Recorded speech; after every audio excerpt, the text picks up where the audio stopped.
I just watched this video about the upcoming crisis in the 21st century, and this guy was talking about water crises in Asia and other economic things around the world.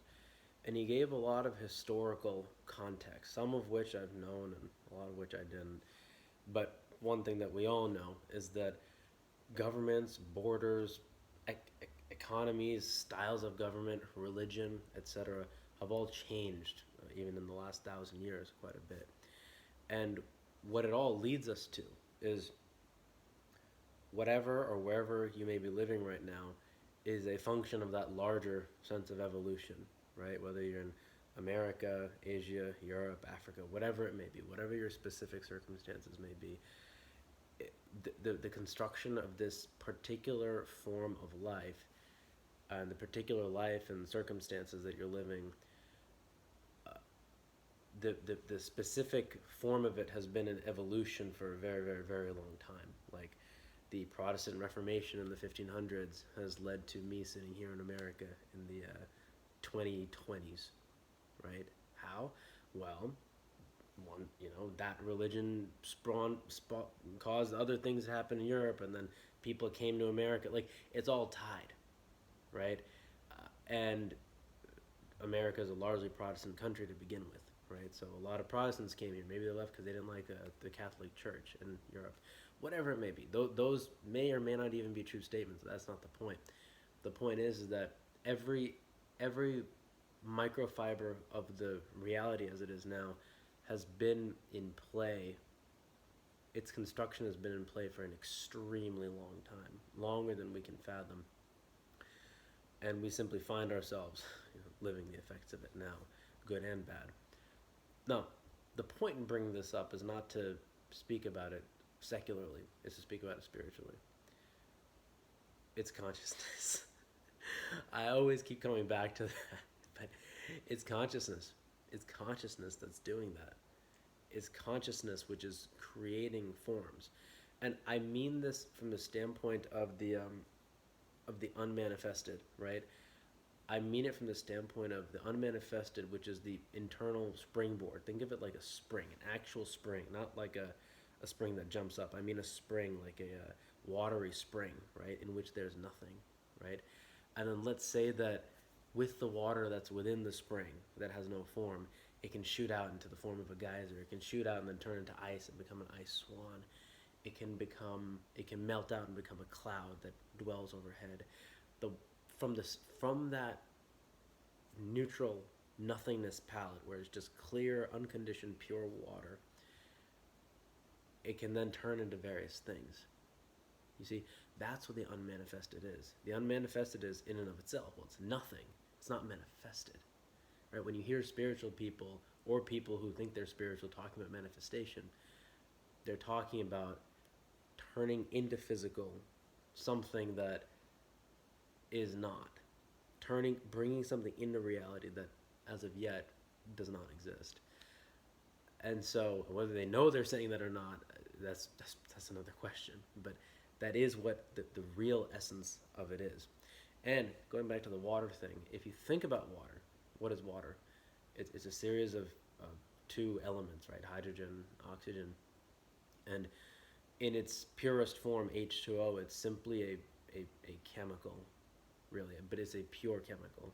I'm not speaking in a chemistry standpoint. I'm saying it is a pure neutral thing. Insofar as it gets tainted, is where it loses its purity, right? So obviously, water with the pollution in it or sludge, like if you're in the Hudson River or something from the 1800s or maybe today, that's not pure water. You can't drink it, right? Water that has like people adulterating the river in whatever ways they do in various parts of the world, that is not pure water. Water that is the closest to pure is like the water that comes from the Himalayas, right, which starts the holy river Ganga or Ganges as we call it in the West. That water is pure. I've bathed in that water myself, actually. It's as pure as it can be because water will always pick things up. So it's never actually quite its purest essence unless you get it out of a lab where they just evaporate everything and just contain it. But the point being made here is that it, everything within the world that comes from unmanifested, which is everything, has been arranged. You see, from a secular standpoint, you can think, okay, Alexander the Great did this, Genghis Khan did this, King Louis this did this, Hitler did this, FDR did this happened in 1918, this happened in 1960, and all that you can think about the way that these things happen. But what you don't realize, I had a professor in India who told me once, I was talking about Kurt Cobain. Kurt Cobain, he was very depressed and he killed himself, the rock star, Nirvana. And it's an ironic name too, Nirvana. That means enlightenment. Yet his band was so depressive, right? He was depressed. He had stomach pains. He had all sorts of stuff. He had the thought to kill himself, and sure enough, he did it. Although there are people who think otherwise. I think his wife did, or it's a conspiracy theory, whatever it may be. But I'm going with the official story. He killed himself, right? Eckhart Tolle had the same thought. Oh, let me kill myself, right? Around the same age. He was 29. Kurt Cobain was 27.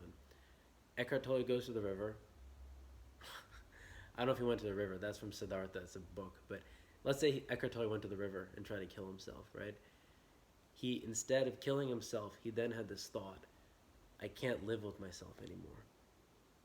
Then he thought, what a thought. I can't live with myself? That makes it sound like there are two people at play here. There's an I and there's myself. Only one of them must be real, the I, not the myself. Then he realized the nature of the illusory self, and he dropped it immediately. But the professor said to me is, okay, where did those thoughts come from? For either person, Kurt Cobain or Eckhart. What made Kurt Cobain have the thought to kill himself when he did it versus Eckhart then having that realization? Eckhart could have easily killed himself, and then Kurt Cobain could have easily not killed himself. You see, why did Eckhart get the thought and Kurt Cobain didn't, right? And again, you can look at it rationally, secularly. Oh, it's psychology, it's this, it's that. But what I'm saying is that it's those things operate at a lower level. They operate at the level of physical.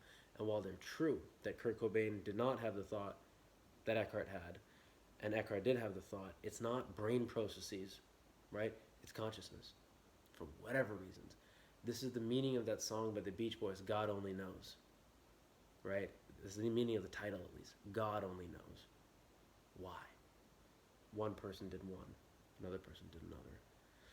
Why? One person had a moment of conscience before doing something really bad, and the other person just did it, right? God only knows. And that's the larger thing here. God or consciousness only knows why this. Why this? Why, for me, this. For you, whatever this is for you, whatever's in front of you, whatever your life is, whatever your physical form is, whatever is, right? It's not tied up in European history. It's not tied up in geopolitics. That's all part of it, but at a lower level. At the highest level, it's all been created by consciousness. And your particular and specific role within it, again, is something that God only knows.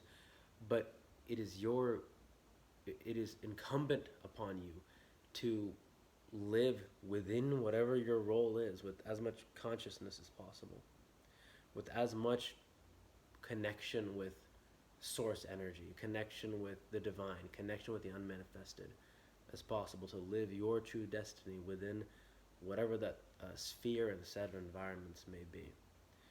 And consciousness does not require situations to be good. It doesn't require anything, really. Consciousness is the ever-present awareness, and it experiences good and bad. Within every person's life who's good, some bad will occur.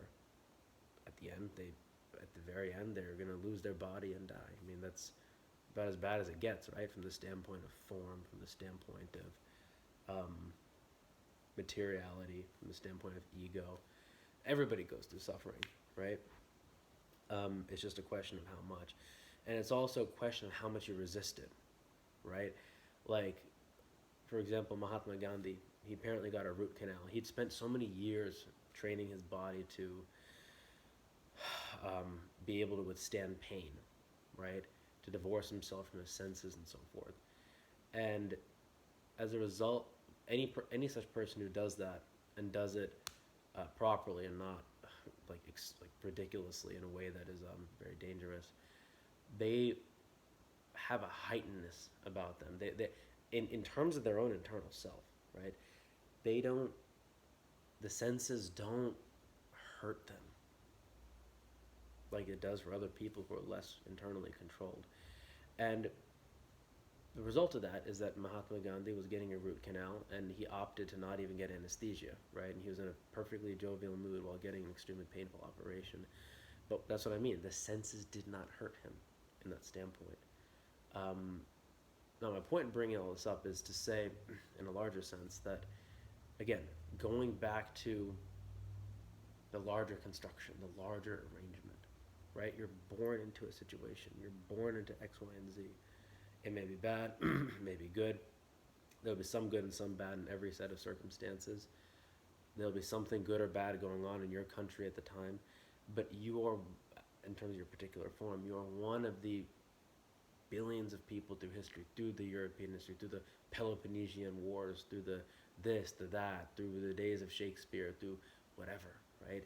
And you're experiencing this in real time as if it's real, right? And it is real as far as you're concerned for this particular person to live that. But again, going back to the basic point, consciousness created all of it.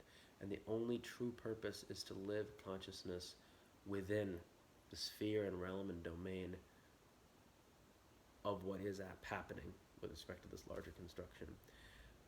The effects of that, generally speaking, done correctly, lead to betterment.